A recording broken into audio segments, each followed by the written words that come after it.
Ultimately, we're here to talk about the love of Mary, which is actually the heart of Mary itself. And the heart of Mary makes sense. Her love makes sense of everything that she does, everything that she is. Her fiat at Nazareth, let it be done unto me. Her fiat in Calvary when she said, my son's dying, it's okay, I agree to this, I trust you, God.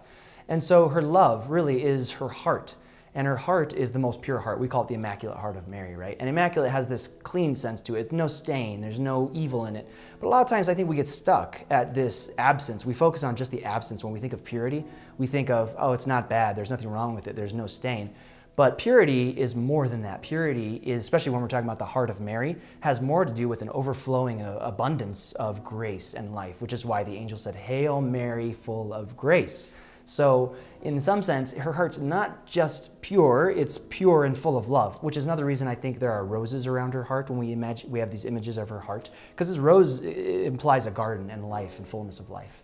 So her heart is pure in the sense that it gives us life. It's also inviting and beautiful in that sense because of her tender love.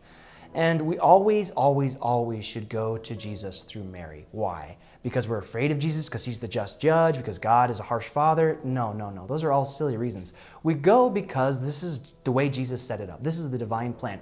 I like to think of the heart of Mary as the supernatural highway. Think of her heart as the highway to God. It's the surest, the sweetest, the fastest way to get to God. And it's the way Jesus came to us, and it's the way he asked us to come back to him. So that's why we consecrate ourselves to Jesus through Mary, not just because it's a fun, pious thing to do, but it's because God has actually done this and he asks us to do the same thing.